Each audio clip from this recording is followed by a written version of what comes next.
Assalamualaikum warahmatullahi wabarakatuh. Halo semuanya, kami dari kelompok penanggap utama yang beranggotakan saya sendiri Ali Oktari dengan BP 18153-1023 dan rekan saya Rizky Afrianda dengan BP 17153-2032. Oke teman-teman, pada kesempatan kali ini kami kelompok penanggap utama yaitu kelompok 2 akan memberikan penanggapan atau tanggapan mengenai materi metode penghindaran pajak berganda atau P3B yang telah disajikan oleh kelompok 8. Nah, di sini teman-teman kami akan mencoba memberikan tambahan materi yang belum disajikan oleh kelompok 8 tadi. Yang pertama itu mengenai tujuan umum dari perjanjian pajak bilateral menurut UN Model pada tahun 2011. Adapun tujuan umumnya itu yang pertama, perlindungan pembayar pajak terhadap pajak berganda. Yang kedua, meningkatkan arus perdagangan internasional dan investasi dan juga transfer teknologi. Yang ketiga, mencegah beberapa jenis diskriminasi antara investor asing dan juga wajib pajak lokal.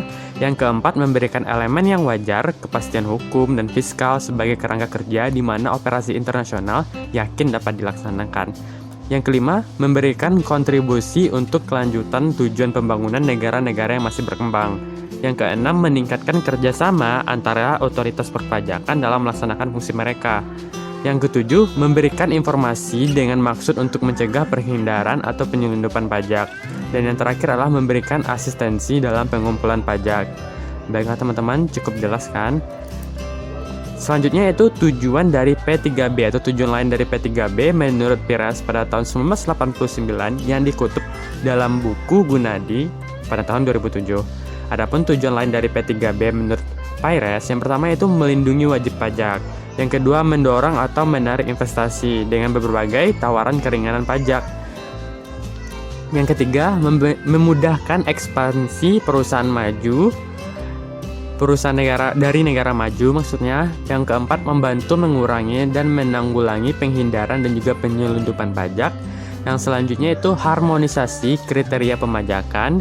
Selanjutnya mencegah diskriminasi. Selanjutnya menumbuh suburkan hubungan ekonomis. Dan yang terakhir adalah meningkatkan pencegahan penyalahgunaan perjanjian dan kerjasama dalam penetapan dan penagihan serta aktivitas administrasi pajak lainnya. Sehubungan dengan metode pemberian keringanan pajak berganda internasional, selain metode eksemsi dan kredit, dalam buku International Juridical Double Taxation of Income, Manuel Pires menyebutkan bahwa beberapa metode lainnya tersebut adalah sebagai berikut. Pertama, sharing or division of revenue, artinya pembagian pajak antara negara domisili dan sumber. Yang kedua itu division of taxing power, yaitu pembagian hak pemajakan dengan penentuan tarif pajak maksimum atas penghasilan yang diperoleh WPLN yang dapat dipungut oleh negara sumber. Yang ketiga, reduction of the rate, keringanan tarif terhadap penghasilan luar negeri yang harus diberikan oleh negara domisili. Yang keempat, reduction of the tax, pengurangan pajak dengan suatu jumlah tertentu atau persentase dari penghasilan luar negeri. Yang kelima atau yang terakhir itu lump sum taxation atau forfeit taxation, yaitu pemajakan dengan jumlah tetap. Selanjutnya itu contoh perhitungan P3B metode kredit. Metode pertama yaitu full tax credit. Di sini penghasilan dalam negerinya sebesar 300 juta, penghasilan luar negerinya sebesar 30 juta. Pajak yang dibayar di luar negeri sebesar 12 juta, itu 40% dari 30 juta. Untuk global income-nya sebesar 330 juta. Untuk PPh WPOP-nya yaitu dengan tarif 5% dikali 50 juta sebesar 2.500.000. Selanjutnya 15% sebesar 30 juta. Untuk tarif 25% sebesar 20 juta dengan total 52.500.000. Karena di sini menggunakan full tax credit, maka yang dibayarkan di luar negeri tersebut dijadikan kredit pajaknya, yaitu 12 juta. Jadi yang pajak yang masih harus dibayar sebesar 40.500.000. Metode selanjutnya itu ordinary tax credit. Penghasilan dalam negeri pada contoh ini yaitu sebesar 15 juta, penghasilan luar negeri Singapura 30 juta, pajak yang dibayar di luar negeri yaitu 40% kali 30 juta yaitu sebesar 12 juta. Di sini terdapat rugi luar negeri di Malaysia sebesar 5 juta. Namun rugi ini tidak diperhitungkan untuk global income. Jadi global income-nya tetap 45 juta. Untuk PPh WPOP-nya jadi sebesar 5% dikali 45 juta yaitu sebesar 2.250.000. Untuk batas maksimum kredit pajak luar negeri menurut metode ordinary credit yaitu sebesar 30 juta dikali 5%, jadi 1.500.000. Pajak yang masih harus dibayar adalah sebesar 2.250.000 dikurangkan dengan ordinary tax credit 1.500.000, maka yang harus dibayar adalah 750.000. Metode selanjutnya itu tax sparing credit atau fictitious credit method. Pemberian kredit atas pajak yang sebenarnya tidak dibayar di negara mitra perjanjian atas penghasilan luar negeri negara sumber diberikan tax holiday sehingga tidak dikenakan pajak. Pada contoh ini, penghasilan dalam negerinya sebesar 300 juta, penghasilan luar negeri Jepangnya sebesar 30 juta. Pajak yang seolah-olah dibayar di luar negeri sebesar 40% dikali 30 juta, maka 12 juta. Untuk global income-nya sebesar 330 juta. PPh WPOP-nya sebesar 5% pada tarif 5% sebesar 2.500.000, pada tarif 15% 30 juta, dan untuk tarif 25%-nya 20 juta. Total PPh WPOP-nya sebesar 52.500.000. Pajak yang dikenakan di luar negeri atau Jepang seolah-olah dikenakan pajak sebesar 40% kali 30 juta sebesar 12 juta. Jadi pajak yang masih harus dibayar adalah sebesar 40.500.000. Selanjutnya itu untuk contoh perhitungan P3B metode pembebasan atau exemption. Metode pertama itu full exemption method atau exemption without progression. Menurut metode ini, dalam menentukan besarnya penghasilan kena pajak, hanya penghasilan dalam negeri saja yang dianggap sebagai objek pajak dan ikut dihitung. Sedangkan atas penghasilan luar negeri tidak dianggap sebagai penghasilan dan tidak ikut dihitung. Penghasilan dalam negeri pada contoh ini yaitu 15 juta, penghasilan luar negeri Jepang 30 juta, jadi global income-nya sebesar 45 juta. Untuk menghitung PPh WPOP atas penghasilan dalam negeri adalah sebesar 5% dikali 15 juta, maka 750.000. Dikarenakan menggunakan full exemption method, maka PPh WPOP atas penghasilan luar negerinya dibebaskan. Jadi jumlah PPh yang harus dibayar adalah sebesar 750.000. Metode selanjutnya itu exemption at the top method. Menurut metode ini, dalam menentukan besarnya penghasilan kena pajak, penghasilan luar negeri tetap dianggap sebagai objek pajak dan ikut dihitung. Sedangkan atas penghasilan luar negeri diberikan pembebasan pajak yang penghitungannya dimulai dari lapisan tarif pajak yang tertinggi. Pada contoh ini, penghasilan dalam negeri sebesar 500 juta, penghasilan luar negeri Jepang sebesar 300 juta. Global income-nya jadi total sebesar 800 juta. PPh WPOP atas penghasilannya sebesar tarif 5% sebesar 2.500.000, tarif 15% 30 juta, tarif 25% 62.500.000, dan untuk tarif 30% sebesar 90 juta. Jadi total jumlah PPh yang terutang sebesar 185 juta. Karena menggunakan metode exemption at the top method, maka pembebasan pajak pada lapisan tarif tertingginya sebesar yaitu 30% dikali 300 juta sama dengan 90 juta. Jadi jumlah pembebasan PPh-nya 90 juta, maka 185 juta dikurangkan dengan 90 juta, maka jumlah PPh yang masih harus dibayar yaitu sebesar 95 juta.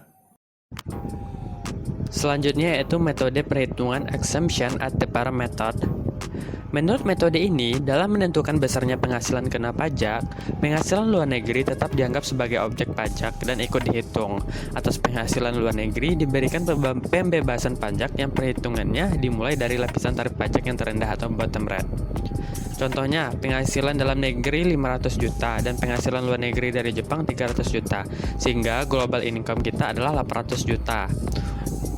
Langkah yang pertama adalah tetap menghitung pajak penghasilan yang terutang atas penghasilan dalam negeri sejumlah 500 juta tadi dengan menggunakan tarif-tarif seperti biasanya itu 15%, meningkat ke 15%, 25%, dan 30%. Sehingga jumlah pajak penghasilan yang terutangnya adalah 185 juta. Langkah keduanya itu menghitung pembebasan pajak pada lapisan tarif terendah, yaitu pajak luar negerinya yang berasal dari Jepang atas penghasilan yang berjumlah 300 juta tadi. Nah, tarif yang digunakan sama dengan tarif untuk perhitungan dalam negeri, yaitu 5%, 15%, dan 25%. Sehingga jumlah pembebasan pajak penghasilannya berjumlah 45 juta. Sehingga jumlah pajak penghasilan yang harus dibayar di Indonesia itu pengurangan dari jumlah PPh yang terutang dalam negeri dikurang dengan pembebasan pajak pada lapisan tarif terendah yang berasal dari penghasilan luar negeri Jepang yang berjumlah 45 juta, sehingga jumlah pajak penghasilan yang masih harus dibayar oleh orang pribadi tersebut adalah 140 juta. Yang ketiga yaitu proportional exemption method. Contohnya tetap sama seperti tadi, penghasilan dalam negeri 500 juta, penghasilan luar negeri dari Jepang 300 juta, sehingga global income-nya adalah 800 juta. Dikurangi pajak penghasilan wajib pajak orang pribadi atas penghasilan dalam negerinya. Dihitung itu sampai dengan berdasarkan global income atau penghasilan yang 800 juta. Dicarilah pajak penghasilannya yaitu 5%, 15%, 25%, dan 30% dari penghasilan 800 juta. Sehingga jumlah pajak penghasilan yang terutangnya adalah 185 juta. Untuk menghitung proportional tax exemption-nya, di sini rumusnya telah disajikan oleh kelompok penyaji tadi, telah dijelaskan oleh kelompok penyaji. Rumusnya yaitu penghasilan luar negeri per global income dikali pajak yang terutang di Indonesia, sehingga dapatlah hitungan 300 juta per 800 juta dikali 185 juta, sehingga diperolehlah perhitungan 69.375.000. Itulah pembebasan pajak berdasarkan tarif proporsionalnya, sehingga jumlah pajak penghasilan yang masih harus dibayar di dalam negeri yaitu PPh yang terutang dalam negeri 185 juta dikurang dengan proportional tax exemption-nya yaitu 69.375.000, sehingga pajak penghasilan yang masih harus dibayar di dalam negeri adalah 115.625.000. Selanjutnya teman-teman, contoh perhitungan penghindaran pajak berganda metode lainnya. Di sini ada dua contoh perhitungan. Yang pertama yaitu perhitungan tax deduction method. Di sini pajak yang dibayar di luar negeri dianggap sebagai pengurangan penghasilan di Indonesia. Contohnya penghasilan dalam negeri 500 juta, penghasilan luar negeri dari Jepang 300 juta, sehingga global income-nya adalah 800 juta. Nah, di sini penghasilan globalnya dikurang dengan pajak yang telah dibayar di luar negeri. Pajak yang dibayar di luar negeri dianggap sebagai biaya yang tarifnya ditentukan oleh yang tetap. Contohnya 40% di sini. 40% dikali penghasilan dari luar negeri 300 juta, sehingga pajak yang dibayar di luar negeri 120 juta. Dikurang global income 800 juta atau penghasilan brutonya 800 juta, sehingga penghasilan kena pajaknya sisa 680 juta. 680 juta inilah yang dicari pajak terutangnya berdasarkan tarif yang ada di Indonesia, menggunakan tarif 5%, 15%, 25%, dan 30%, sehingga jumlah pajak terutangnya didapat adalah 149 juta. Selanjutnya tax rate reduction method. Di sini kalau tadi